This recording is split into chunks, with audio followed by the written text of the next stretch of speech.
Marriage is supposed to be about love, support, and building dreams together, but sometimes, the person you give everything to ends up blaming you for their own failures. This is the story of Daniel, a man who dedicated 12 years of his life to his wife, only to be accused of being the one who held her back. What started as heartbreak soon turned into a plan of calculated revenge, a story filled with betrayal, hidden truths, and a shocking twist that no one saw coming. Daniel had always believed that love meant sacrifice. From the very beginning of his marriage, he carried that belief like an unshakable truth, a compass guiding every decision he made. 12 years earlier, when he first held Claire's hands and promised her a life filled with stability and care, he never imagined those vows would mean putting his own dreams on a shelf, one after another, until they were gathering dust in a forgotten corner of his heart. He had passions, ambitions, and a vision for his own life, but Claire's voice, her hopes, her excitement for what she wanted to achieve always seemed louder, more urgent, more deserving of attention. Daniel loved her so deeply that it felt natural to place her above himself, to make her shine even if it meant dimming his own light. He remembered those early years when opportunities came knocking. There was the job offer in another city, one that promised growth and recognition. Daniel had been excited, his heart pounding with the possibility of proving himself. But Claire, with tears in her eyes, had said she couldn't bear to leave her family behind, couldn't uproot her comfort zone for his career. He had looked into her trembling face and felt the weight of choice pressing down on him. In that moment, his decision was easy, her happiness mattered more than his ambition. So he declined, telling himself there would be other chances, other doors that would open. He didn't realize then that one by one, he was quietly locking away pieces of himself, handing her the key without ever asking for one in return. The years unfolded like a carefully written script, one in which Daniel always played the supportive character. When Claire said she wanted to start her own business, he poured his savings and his time into making it happen. He worked longer hours, picked up side projects, and skipped vacations so she could chase her goals without worrying about finances. While his friends were moving up the ladder, buying homes in better neighborhoods, and celebrating promotions, Daniel was working silently in the background, ensuring that Claire never felt the sting of limitation. He often brushed off their questions. "When will you focus on yourself, Daniel?" With a smile, saying she needed him, that there would be time later. He told himself love was about patience, that his moment would come when she was finally where she wanted to be. But Claire's gratitude faded quickly, as though his sacrifices were invisible. She stopped saying thank you, stopped noticing the way he adjusted his life for hers. Instead, her eyes carried a restless gleam, an unspoken dissatisfaction that Daniel could sense but couldn't understand. He tried harder, giving more of himself, believing that if he just did enough, she would finally see the depth of his devotion. Nights when he came home exhausted, she complained he wasn't present enough. Weekends when he suggested they spend time together, she dismissed him, saying she had too much on her plate. Yet Daniel never complained, never accused, never reminded her of all the things he had put aside for her sake. To him, love wasn't about keeping score, it was about loyalty, endurance, and faith. Sometimes, late at night, when Claire was asleep, Daniel would sit alone by the window, staring at the dark horizon. His mind would wander to the life he could have had. The places he might have gone, the people he might have met, the career he might have built. He imagined himself in a different timeline, one where he didn't constantly choose someone else's dreams over his own. Those thoughts made his chest ache with a quiet sorrow, but he always shook them off. He told himself that regret had no place in a marriage built on love. Still, deep inside, something hollow began to grow, a quiet emptiness he didn't dare acknowledge aloud. Claire, on the other hand, became bolder with each passing year. Her ambitions shifted from one idea to another, sometimes fizzling out halfway, but Daniel never questioned her. He was her safety net, the one who caught her whenever she stumbled, the one who held everything together when her plans fell apart. He was proud of that role, proud that she trusted him enough to lean on him, even when it meant carrying double the weight on his own shoulders. Yet he couldn't ignore the way she looked at him sometimes, as if he were an obstacle rather than a partner, as if his quiet devotion somehow diminished the brilliance of her fire. The irony was sharp. He had given up his own aspirations to lift hers higher, but instead of gratitude, he began to sense resentment in her tone. When friends praised him for being so supportive, she would laugh it off, calling it the least he could do. When family members said she was lucky to have him, she rolled her eyes, insisting she would have made it regardless. Daniel swallowed those moments, each one stinging like a paper cut across his heart, too small to bleed but deep enough to scar. Still, he held on, convincing himself that love was stronger than pride, stronger than disappointment, stronger than the silence growing between them. Every time she doubted him, every time she hinted that he wasn't enough, he doubled down on his efforts, afraid that pulling back even slightly would make her believe he didn't care. He wanted her to feel unstoppable, even if it meant stopping himself. He wanted her to believe in her dreams, even if it meant burying his own. But love built on one-sided sacrifice has a way of turning sour. Daniel couldn't see it yet, but the seeds of discontent had already been planted, and no matter how much he watered the soil with patience and loyalty, the roots of bitterness were growing strong beneath the surface. What he thought was devotion, Claire was beginning to interpret as weakness. What he believed was love, she was starting to call control. Claire's distance began subtly, almost invisibly, as if it were carried on the wind and only noticeable when the silence stretched too long between words. Daniel would sit at the dinner table, waiting for her to share stories of her day, the way she used to, but her eyes would stay glued to her phone, fingers tapping away at messages he wasn't privy to. She wasn't cruel, not openly, but her warmth had thinned like a fading flame, leaving Daniel holding on to the memory of the fire rather than its light. At first, he excused it. Stress, he told himself. Her business, her responsibilities, the endless cycle of her ambitions, it was only natural she'd have less energy for him. He convinced himself that this distance was temporary, a phase, something love could weather. But love can't fill the silence when the other person has already left in spirit. What hurt most wasn't her lack of attention, but the way she began to rewrite the history of their marriage. Conversations that used to be filled with gratitude were now laced with irritation. She reminded him, sometimes in passing, sometimes with sharpness, of the opportunities she never pursued because of him. She claimed that his need for stability had anchored her, that his choices had always overshadowed hers. Daniel would stare at her in disbelief, stunned into silence, because the truth he remembered was so different. He had bent over backwards to accommodate her, had built his life around her dreams. Yet, in her version of events, he was the barrier, the wall standing between her and the life she deserved. Her words cut deeper than any blade because they erased the sacrifices he had made. When she said, "You've held me back, Daniel," it wasn't just a complaint, it was a rewriting of 12 years of devotion into a story where he was the villain. He wanted to defend himself, to shout that every choice he made was for her, that he had put his own life on pause to press play on hers. But whenever he opened his mouth, the words seemed useless. She wasn't listening. She wasn't even looking at him anymore. Nights together became rare, then non-existent. She started staying late at her so-called networking events, coming home with excuses rehearsed too smoothly to be spontaneous. The scent of unfamiliar cologne on her clothes, the way she smiled at messages she never shared with him, Daniel noticed every detail, but he said nothing. Silence became his weapon, or maybe his shield, though it offered no protection against the ache spreading inside him. He didn't want to accuse her without proof. He still loved her, even in her distance, even in her betrayal. That love made him blind, or perhaps it made him patient in a way that would later become dangerous.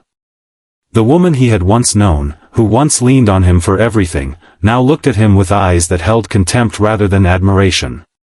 Her laughter no longer reached her eyes when he was near, but he caught it spilling freely on phone calls she hurriedly ended when he walked into the room. Daniel felt like a stranger in his own home, tiptoeing around the ghost of their marriage, waiting for the moment she would finally say what her actions had already made clear, that she didn't want him anymore. Every time she accused him of being the anchor holding her down, Daniel quietly absorbed the blow, but inside, something darker was stirring. For 12 years, he had carried her dreams as if they were his own, but now, with every cutting remark and every distant glance, she was awakening the side of him she never believed existed. He wasn't just a man willing to sacrifice, he was also a man capable of remembering every wound, every insult, every betrayal. Claire thought his silence meant weakness. What she didn't know was that it was the silence of someone who had begun watching, waiting, calculating. It finally came out one evening, not in a fight, not in the heat of anger, but in the kind of cold, deliberate tone that left no room for misinterpretation. Claire stood in the middle of their living room, arms crossed, her eyes glinting with frustration that had been building for months, maybe years. Daniel had just asked her if she wanted to spend the weekend together, something simple, a quiet getaway like they used to take, just to reconnect. He expected her to brush it off, maybe say she was too busy, but instead she dropped a sentence that sliced through him like glass. "You've been holding me back from my dreams, Daniel. For 12 years, you've been the reason I haven't lived the life I deserve." The words hung in the air, heavy and suffocating. Daniel felt the floor tilt beneath him, his chest tightening with disbelief. For a moment, he thought he had misheard her, that his mind was playing tricks, because how could she stand there and accuse him of being the very thing he had spent over a decade making sure he wasn't? He stared at her, waiting for her to soften, to laugh it off as exaggeration, but Claire's expression remained stone-hard, her lips pressed into a thin line that told him she meant every word. His mind replayed the years in a flood of images, the job offer he turned down for her comfort, the savings he poured into her business, the countless nights he worked late so she could take risks without fear of failure. Each memory felt like a brick thrown back in his face. He wanted to scream, to remind her of everything he had given up, to list every sacrifice she had conveniently forgotten. But when he opened his mouth, nothing came out. The betrayal wasn't just in her accusation, it was in her conviction, in the way she had rewritten their history so thoroughly that she believed it herself. Claire didn't stop there. She began listing moments where, according to her, he had clipped her wings, when he suggested she take a safer job instead of chasing a risky one, when he questioned the partners she wanted to invest with, when he encouraged her to slow down and not burn herself out. To her, every act of protection, every ounce of caution, was now painted as control. "You wanted me to stay small because you were afraid I'd outgrow you," she said, her voice steady, almost rehearsed. That line cut deepest of all, because Daniel realized she didn't just see him as someone who failed her, she saw him as someone who intentionally caged her. It finally came out one evening, not in a fight, not in the heat of anger, but in the kind of cold, deliberate tone that left no room for misinterpretation. Claire stood in the middle of their living room, arms crossed, her eyes glinting with frustration that had been building for months, maybe years.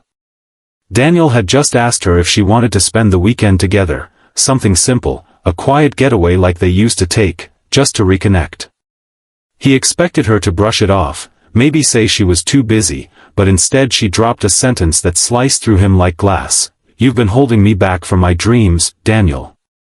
For 12 years, you've been the reason I haven't lived the life I deserve." The words hung in the air, heavy and suffocating. Daniel felt the floor tilt beneath him, his chest tightening with disbelief. For a moment, he thought he had misheard her, that his mind was playing tricks, because how could she stand there and accuse him of being the very thing he had spent over a decade making sure he wasn't?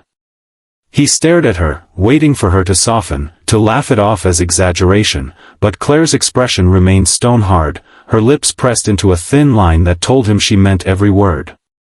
His mind replayed the years in a flood of images, the job offer he turned down for her comfort, the savings he poured into her business, the countless nights he worked late so she could take risks without fear of failure. Each memory felt like a brick thrown back in his face. He wanted to scream, to remind her of everything he had given up, to list every sacrifice she had conveniently forgotten. But when he opened his mouth, nothing came out. The betrayal wasn't just in her accusation, it was in her conviction, in the way she had rewritten their history so thoroughly that she believed it herself. Claire didn't stop there. She began listing moments where, according to her, he had clipped her wings, when he suggested she take a safer job instead of chasing a risky one, when he questioned the partners she wanted to invest with, when he encouraged her to slow down and not burn herself out. To her, every act of protection, every ounce of caution, was now painted as control. "You wanted me to stay small because you were afraid I'd outgrow you," she said, her voice steady, almost rehearsed. That line cut deepest of all, because Daniel realized she didn't just see him as someone who failed her, she saw him as someone who intentionally caged her. Daniel stood there, silent, feeling the ground slip from under his feet. A dozen comebacks raced through his mind, each one desperate to defend his love, his loyalty, his choices. But he held them back, because in that moment he saw something in her eyes he hadn't seen in years, freedom, not the kind he had been giving her all along, but the kind that comes when someone has already decided to walk away. She wasn't accusing him to fix their marriage. She was accusing him to justify leaving it. The room felt colder than it had in years. The woman he had carried through life now stood before him, stripping him of his role as a partner and recasting him as her jailer. He could feel anger rising, a quiet rage born not of her decision to leave, but of the way she twisted the truth to make herself the victim and him the villain. Yet, instead of exploding, he swallowed it down, letting the silence stretch until it became unbearable. Claire took his lack of defense as confirmation, shaking her head in disappointment as if she had proven a point. But Daniel wasn't weak. He wasn't defeated. His silence wasn't surrender, it was the first step of a decision forming deep inside him. For 12 years, he had given her everything, and in return, she had painted him as the enemy. That night, Daniel realized something he hadn't before. If she wanted to see him as the villain in her story, then maybe it was time to show her what a villain could really do. Daniel didn't sleep that night. He lay awake in the quiet darkness, staring at the ceiling as Claire turned her back to him, drifting into an untroubled sleep as though the storm she had unleashed with her words hadn't shattered him. His chest felt hollow, like someone had carved out the very core of him and left only an echo of who he used to be. Her accusation replayed in his head over and over, "You've been holding me back from my dreams." It rang louder than any alarm clock, sharper than any blade, and no matter how he tried to silence it, it dug into him, deep and unrelenting. By morning, Daniel had made a decision. Not out of anger, not even out of heartbreak, though both emotions pulsed through his veins, but out of clarity. If Claire believed he was the cage keeping her trapped, then he would unbolt the door. If she truly thought that freedom meant leaving him behind, he would let her walk out without a fight. He would give her exactly what she claimed to want, to be set free. When the sun rose, he moved with a calmness that surprised even himself. He brewed coffee like always, set her mug on the counter with just the right amount of sugar, and greeted her with a softness that made her pause. Claire studied him, suspicious, as if waiting for him to argue or beg her to take back what she said. But Daniel didn't. He smiled faintly, almost too faint to be called a smile, and simply said, "If I've been holding you back, Claire, then maybe it's time I step aside." Her eyes flickered, just for a moment, betraying something, hesitation, maybe even guilt, but it vanished as quickly as it appeared. She nodded, exhaling with what sounded disturbingly like relief. Daniel's stomach twisted at that sound, but he forced himself to remain composed. He didn't demand explanations. He didn't argue about the years he had given her. He didn't fight for recognition or fairness. Instead, he let her believe she had won.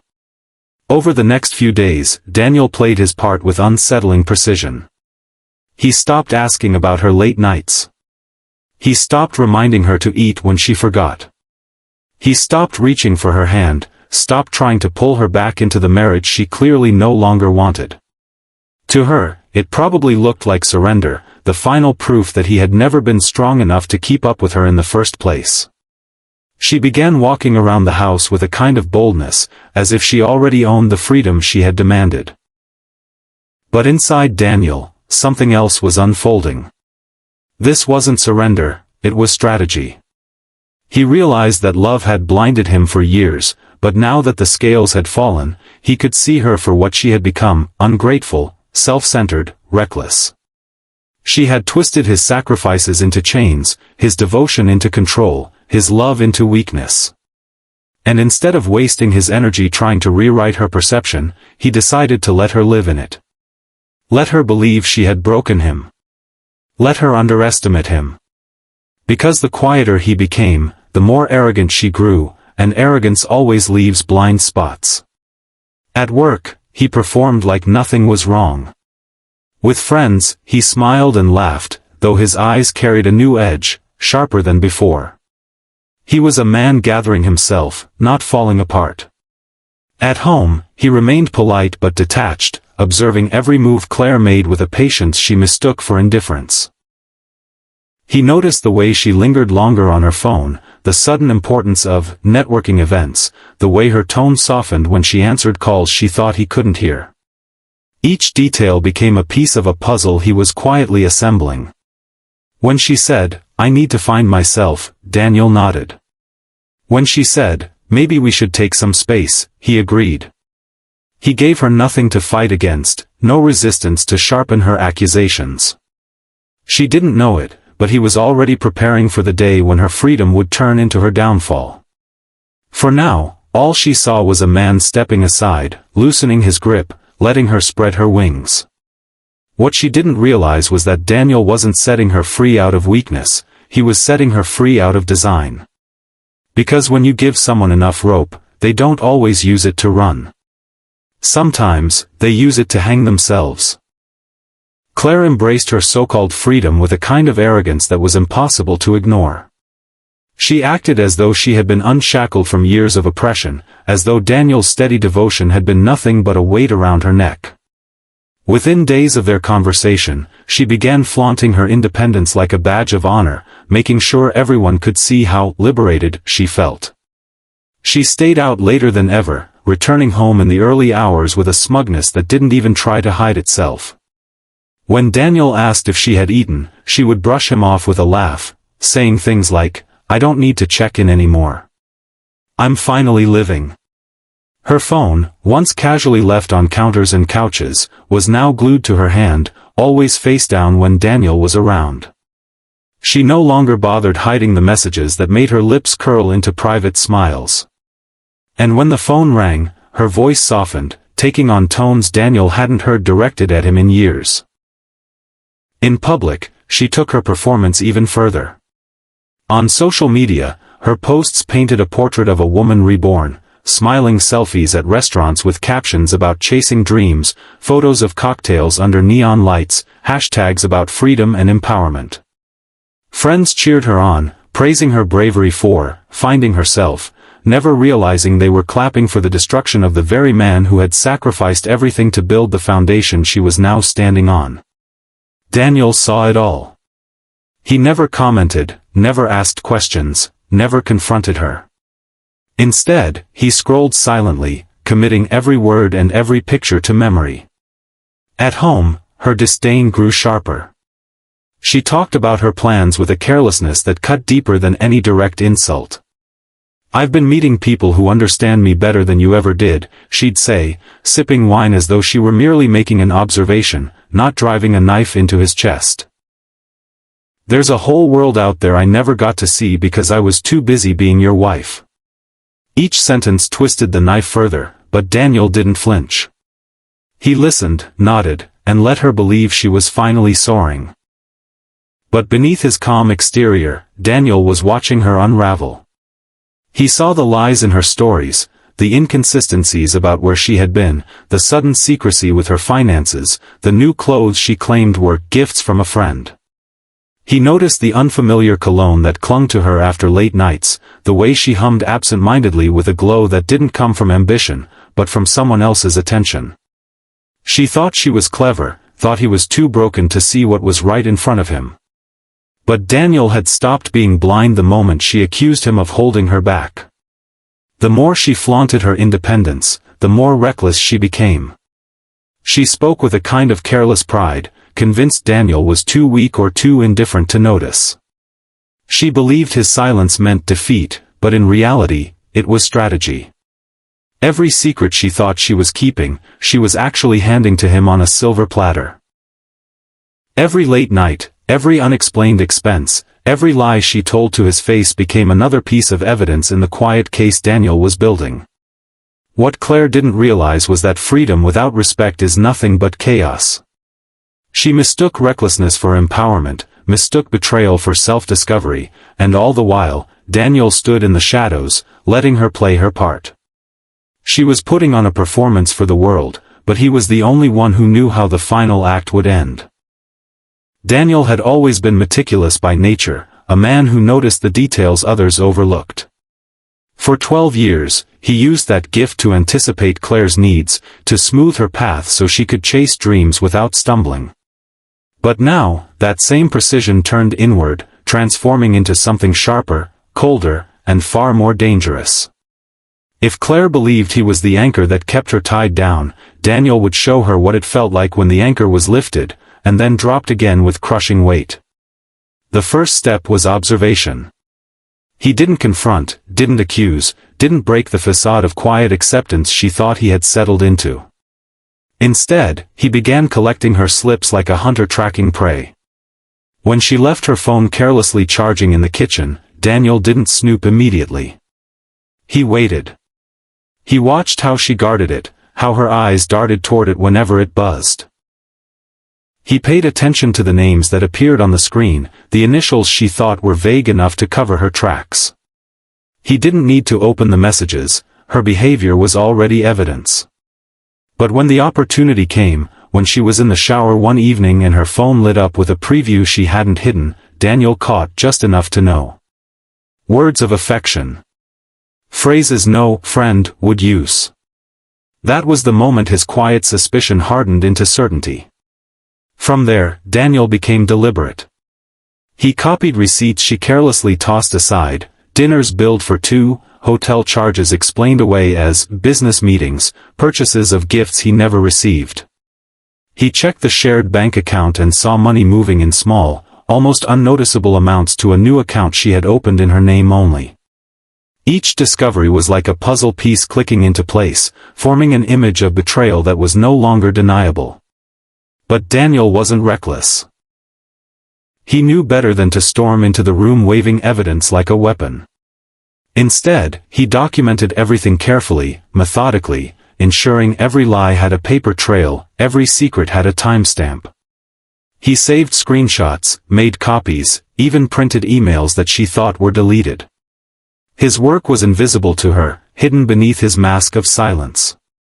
She saw a man too broken to fight, when in truth, he was building something far stronger than confrontation, he was building a case. The most chilling part of Daniel's quiet investigation was how calm he remained. He didn't lash out when she came home late smelling of another man's cologne. He didn't break down when she slipped and called him by someone else's name. He didn't crumble when she spoke to him as though he were a burden rather than a partner. Instead, he nodded, smiled faintly, and tucked away every moment like ammunition for a war she didn't even know was coming. The more evidence he gathered, the more emboldened Claire became. She mistook his silence for weakness, flaunting her freedom even more openly, convinced that he was either too naive or too defeated to notice. She didn't realize that every laugh she shared on a hushed phone call, every lie she rehearsed before leaving the house, every careless receipt left in the trash was feeding Daniel's growing arsenal. She was digging her own grave, one careless step at a time, and Daniel was patiently holding the shovel. In the dead of night, when Claire slept soundly beside him, Daniel would sit at his desk, reviewing everything he had collected. He wasn't just piecing together her betrayal, he was crafting the story of her downfall. A story in which she would no longer be the victim claiming she was held back, but the betrayer exposed before everyone she had tried to impress. For 12 years, Daniel had given her his loyalty without question. Now, for the first time, he was giving himself something instead, control. Claire mistook Daniel's silence for surrender. In her mind, the marriage was already over, even if the paperwork hadn't yet been filed. She walked through the house with an air of untouchable confidence, as though she were the queen of a kingdom she had conquered, not a wife dismantling the very foundation that held her up. To her, Daniel's quiet acceptance was proof that she had outgrown him, that she had broken free of the man who once anchored her to mediocrity. What she didn't realize was that Daniel wasn't lying in ruins, he was standing perfectly still, letting her arrogance blind her. She began speaking to him differently, not with the venom of someone who hated him, but with the condescension of someone who pitied him. "You'll be fine, Daniel," she would say, patting his arm as if she were granting him mercy. "You'll find someone who fits your simpler life." Her words dripped with disdain, and every time she said them, Daniel bit back the urge to laugh. She believed she was operating on a higher plane, soaring toward freedom, while he was left crawling on the ground. But what she didn't know was that Daniel was watching her climb, not to cheer her on, but to calculate the height from which she would eventually fall. Her friends, too, seemed to feed her growing sense of superiority.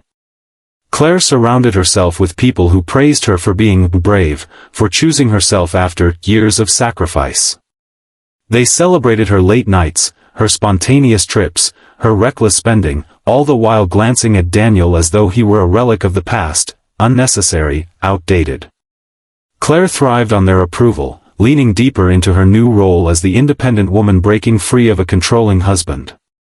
She repeated that narrative so often that even she began to believe it, never stopping to consider that Daniel might have a different version of the story, one that could dismantle hers entirely.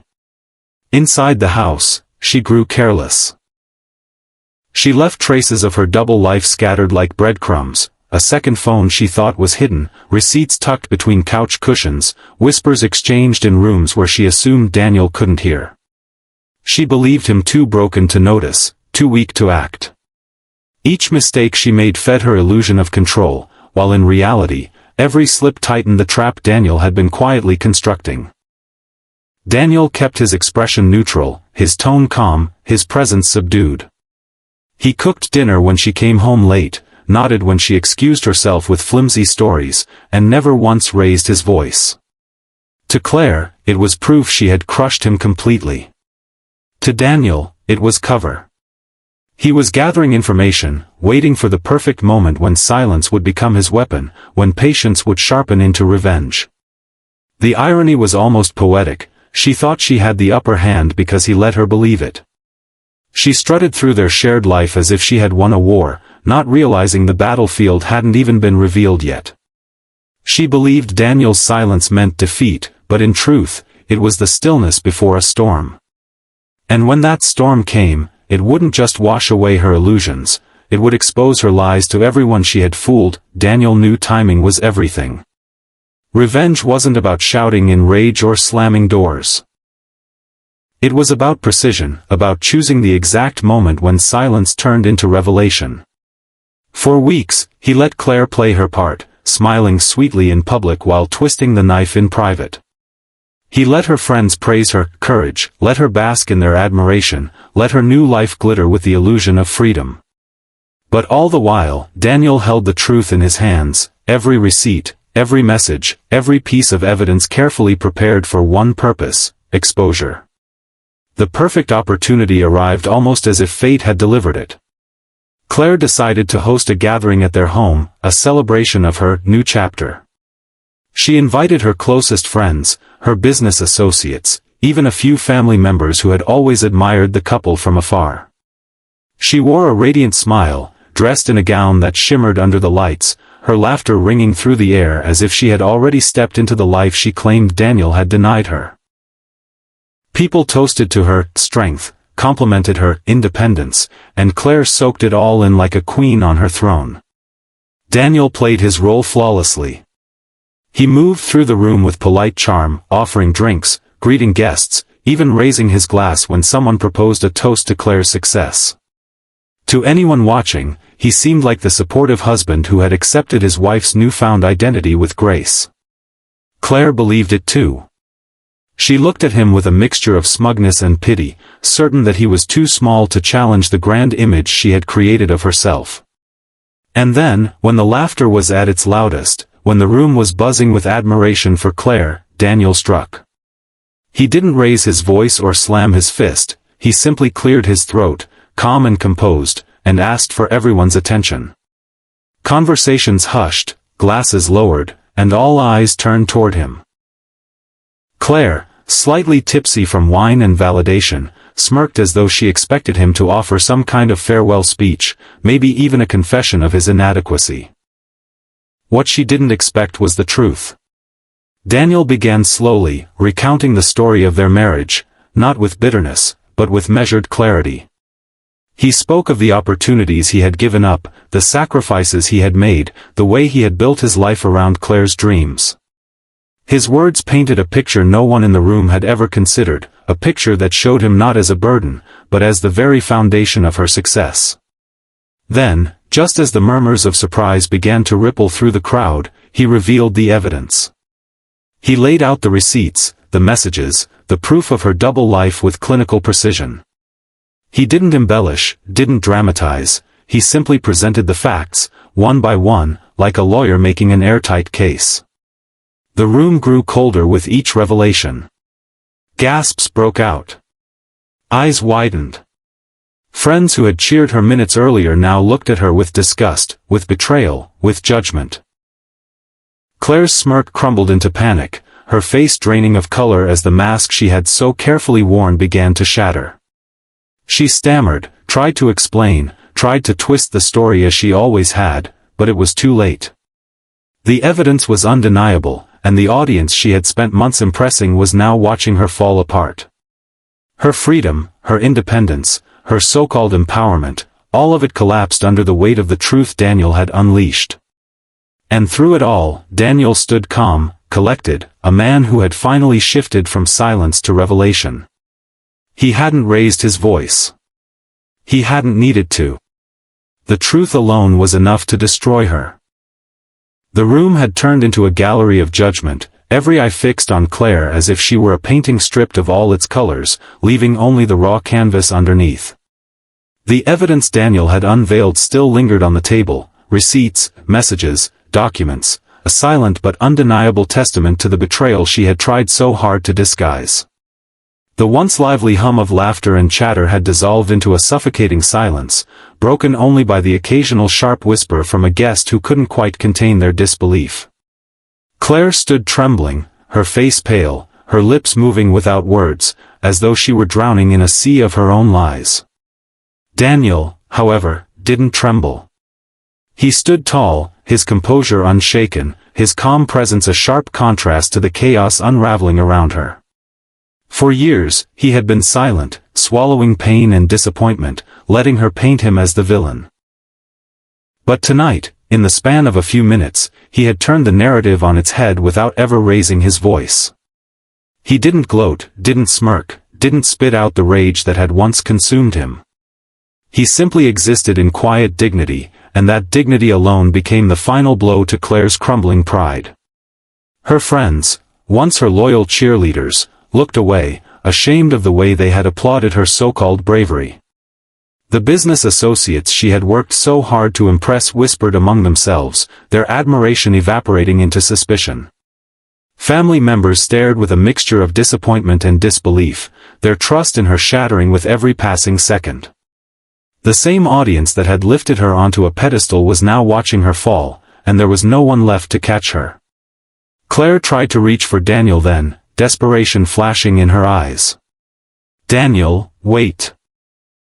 Please, let me explain," she stammered, her voice trembling, her hands outstretched as if she could physically pull back the pieces of her life that were slipping away. But Daniel didn't move toward her. He looked at her for the last time, and in his gaze there was no hatred, no fury, just finality. She had accused him of holding her back, of chaining her to a life she didn't want. And now, as she stood exposed, it was clear that she had never been chained at all. She had been free the whole time, and she had chosen betrayal. Without a word, Daniel picked up his jacket from the back of a chair. He didn't look at the table where the evidence lay, didn't glance at the guests who were still frozen in shock. His silence spoke louder than any speech he could have given. He walked past Claire, who reached for him but failed, her hand hovering in the air like a desperate plea that would never be answered. The sound of the door opening and closing behind him was the only punctuation he left in the story of their marriage. For Claire, it was the moment her world collapsed.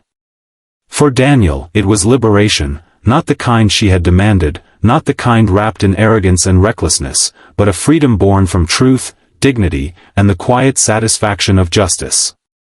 He hadn't needed to destroy her. She had done that herself. All he had done was hold up the mirror and let her see the reflection she had spent 12 years trying to escape. And as Daniel stepped into the night, leaving behind the ruins of what once was, there was no sorrow in his stride. Only the steady, deliberate walk of a man who had finally reclaimed his life.